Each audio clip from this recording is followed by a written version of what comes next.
G'day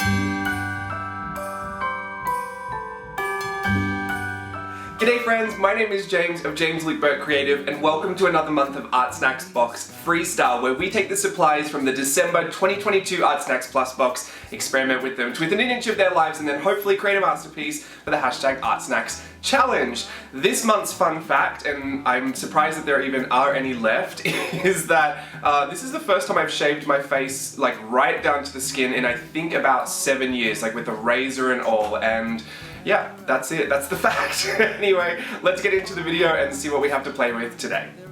Here is the ArtSnacks Plus box for December 2022. Here's everything inside. Let's unwrap that little green burrito and take a closer look at what we'll be playing with today. First up in the Plus box, we have the Faber-Castell Kit Artist Pens, a mix and match metallic color set with blue, green, and ruby colors, a Fabriano 1264 watercolor paper pad, size 8 by 8 inches, and a whole roll of ArtSnacks washi tape.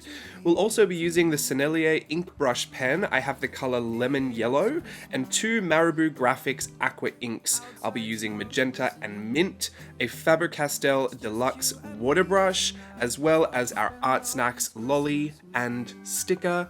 Let's get it all set up and start experimenting. Oh, it's such a charm. Alrighty, we've gotten into a little habit recently of reading out some of the information on the menu card, so let me get started with these metallic Pit Artist pens. In this set, you'll find 3 different colors of Faber-Castell Pit Artist pens coordinated to look great together. Mix and match them to your heart's content. The metallic India ink is light fast, permanent, and highly opaque. You don't even have to pump or shake these pens, they're ready to write. Just be sure to store them horizontally when not in use. I'm going to be one of those bad people that says I don't do that, but it is recommended, especially since there are no little like shaker, little ball bearings in these ones, and they're kind of ready to write, paint pens of a sort. You kind of do want to store those horizontally. I'm just terrible. I store all of mine in pots and I just hope for the best. The paper, the Fabriano 1264 watercolor paper, made in Italy since 1264. That's where that number comes from. Fabriano is synonymous with high quality paper and offers a surface for every type of application. Their 1264 watercolor pad features 300 GSM, which is really thick, cold press, which is a little bit textured, watercolor paper with a bright white surface, which really pops all those colors, which is nice. It works well for all wet techniques, including watercolor, gouache, acrylic, and ink, which is lucky for us because I'm doing a lot of water application today, like a lot of watercolor techniques, if you will. So we really needed a robust paper to handle all of that. And then the ArtSnacks washi tape. You won't see me test any of this out here because I really couldn't find any good tests to be interesting for it. I mean, you could cut it up and do some little collages for sure, but I will be using that for our ArtSnacks challenge, and I love a good washi tape, so that is good to have there. I think we also tested the Sennelier ink brush pen next. It says here this is a staff favorite at ArtSnacks. For 130 years, Sennelier has combined traditional art making with modern chemistry, something I know nothing about. They develop truly innovative products such as their ink brush. This brush pen is filled with highly transparent, intense pigment-based ink that flows smoothly from fine synthetic bristles. Featuring a slender design similar to a paintbrush, this pen was made for illustrators and hand letterers. Now, I could imagine some of these, like in a black, being a really beautiful lining pen. With lemon yellow, I mean, it's really hard to find a lot to do with the yellow because I wouldn't really draw a whole illustration with that or something, but it was a beautifully intense, very vibrant yellow that dried down true to the color that it laid down, so which is nice for a watercolor kind of effect. Usually watercolors dry down a little bit lighter and a little bit more dull than they are when they're wet, but this was very, very vibrant, and I enjoyed the feel of that brush pen. The two Marabou Graphics aqua inks. Splash a pop of color on your drawings with Marabou Graphics aqua inks. These ultra brilliant pigmented watercolor inks are transparent and highly light fast. They can be completely dissolved with water even after drying, making the creative possibilities endless. The bright hues can also be mixed together, so have fun experimenting. Now, I got magenta and mint, but the magenta was so pretty, and I could imagine if you had a yellow, a magenta, like a yellow, a cyan, and a magenta, you would actually have kind of the printer primaries, is what I like to call them, the 3 ink tanks that you would have in a printer, like an inkjet printer at home, and I imagine that that would give you such a broad color spectrum. So I'm kind of looking forward to finding some of those bottles and trying to test that out, because they were really nice and pigmented, and I had fun using those. The Faber-Castell Deluxe Water Brush, paint anywhere, anytime with the Faber-Castell Deluxe Water Brush. Comfortable and convenient, this brush features a handy button that lets you easily control the water flow. It works great for both indoor and outdoor art making, especially with the new watercolor inks. The thin, smooth bristles are durable, but easily flex, which we do love with those synthetic kind of plasticky bristles. I like there to be a good bit of snap, but also a good bit of flexibility to them. I don't like them to be too rigid. So I thought this one was pretty good. The only thing that confused me about that water brush is I didn't know how to get the water into it.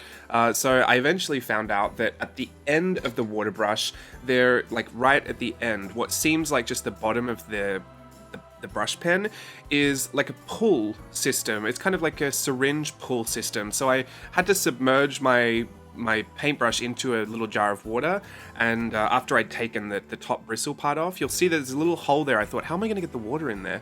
I thought I might have to use a syringe to get the water in there, and then I was fiddling around, almost breaking it, to be honest. And yeah, and then I found it was kind of like a plunger system. So if you pull the bottom of that paintbrush, it will suction up that water, and it also provides an extra long barrel, which is really nice because a lot of water brushes tend to be really small in the hand, or especially some of the ones that I've used in the past don't tend to have that like super ergonomic feel like I would like with a pencil or a pen. But this feels like a really nice ergonomic way to do it, and that button really does control the amount of water that comes out. So it was very interesting, but I don't have anything like this, and I had a good time playing with it. We are getting on to, we've already started, the ArtSnacks Challenge, so I want to let you know what I decided to do this month, and it's a little out of left field because this doesn't employ a lot of illustrative skill, and I think this is something that is really important to highlight from time to time, just in case you're new around here, or maybe you haven't heard this for a while and it's accidentally left your brain. Doing art is not all about being a great drawer. It's not all about being a great painter. It's not even about mastering shapes or being able to translate things you see visually into something, on a piece of paper, on a canvas, on a board, or whatever. It is purely an expression, really, is in my world. It's just an expression of whatever you feel like doing creatively. And I think one of the things that we love about people that are subscribed to subscription boxes like ArtSnacks is art supplies themselves. We love the function of the art supply, how they feel, how they work, sometimes even how they smell, like that beautiful smell of wooden pencils when you open the box. I don't know, maybe I'm getting a little out there with that one, but I really just enjoy using art supplies. And a lot of the time when we're doing our experimentation for Box Freestyle, we're looking at all the different applications we might be able to use in a finished piece. So my mind is kind of turned on, I'm going to draw or paint something in the end, and these are all the different colors or the different textures or the different, fun little, tricks and techniques that I might be able to use to enhance that illustration. But sometimes the little findings that you have on their own, like the little mixtures that you make or the little patterns that you come up with, the little textures that you're able to create, are just interesting on their own. It's just like a fun little experiment that turned into a tiny little piece of abstract art. So I decided to use that washi tape to mask out this grid of squares, and I'm essentially just doing my experimentation all over again inside these grids. And I'm doing it in 3 stages. The first stage, I'm simply filling that box with color, and I'm trying to alternate between the colors. I kept a pretty solid palette of the magenta, the blue, the yellow, and the mint, and I just tried to alternate between those. I think they went on a diagonal pattern, to be honest. I'm not quite sure I remember, but I'll see it in a second. Yes, it was a diagonal. Just to keep some kind of structure to my piece. And then I decided to experiment with the techniques, right? Some were scribbled backgrounds, and then if I scribbled it, I might have gone over it with the watercolor brush to activate some of that scribbles. So some of them kind of blurred away and some of them stayed stained into that paper, especially with that rich blue of the Faber-Castell Pitt pen. Some I did a really light wash, others I did kind of like a mottled watercolor effect where you dab in little bits of paint, and you can see that right there, where you're just letting that pigment flow around in that water. I was just experimenting with all of them. It's essentially all of that experimentation we did in the beginning, but all over again in these neat little squares. Then I went over it a second time to kind of just enhance the piece. I wanted to give it that very mixed media feel where, you know, you've got multiple applications with multiple different art supplies. And because most of these were water reactive or water activated type you know, inks, I felt like I could get a really good playtime with those, because some would do, you know, fabulous things like they'd reactivate, and some wouldn't. Some would dry down completely, like the yellow would kind of just dry down and you couldn't really reactivate it, I don't think. I'm pretty sure I couldn't reactivate the yellow. So you were kind of experimenting with that layering, and layering in a final piece feels very differently to layering in your experimentation. If anyone's ever spent, you know, a good 2 hours on something and you're going to put the second layer on, you know that kind of little dread you get just before you start, thinking, oh, I hope this layers well. You know, this is really fuss-free kind of fun playtime layering, and you can see there I went over really just a second layer with patterns, grids, stripes, dots, really nothing too difficult. I went over it again with a third layer, and this time I just wanted to add small details. If I just needed to fill in a little space, or I wanted to fill those yellow triangles with dots, maybe some concentric circles and rings, this multiple step process adds such a great dimension and a great layering to your piece. And again, it is really no more difficult than the experimentation we did at the beginning, except we're doing it all in small circles and small squares. I got carried away watching those scribbled circles. And I think it's a really interesting way to go about it. I mean, not only is it just a good bit of pattern play and pattern practice, if you're someone that doesn't have an extensive pattern library to pull from in the back of your brain like me, I'm saying I don't, just in case I didn't make sense there. I usually always draw the same patterns. It's polka dots or it's stripes. I mean, I can't get over it.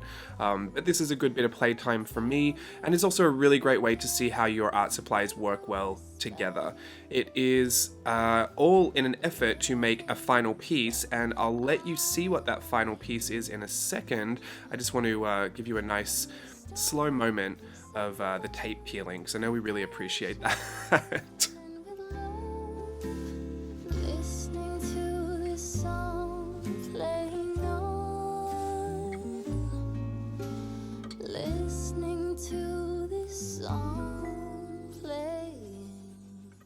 There we go. Wasn't that satisfying?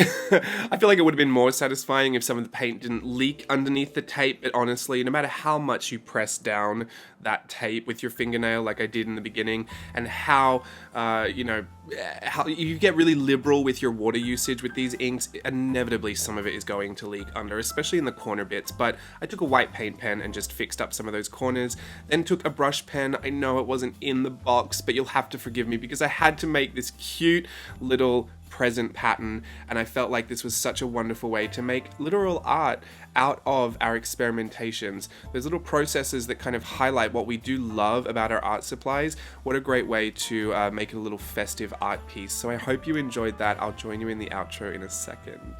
There we go. Thank you for watching this month's ArtSnacks Box Freestyle. If you enjoyed that video and would like to join ArtSnacks, you can do so using the code JAMES10 at checkout for 10% off. And please don't forget to share your work with us on the Mix community and on social media using the hashtag ArtSnacksChallenge so we can all enjoy it and appreciate it. Have a wonderful, happy holiday season and a great new year. I will see you again soon. Bye.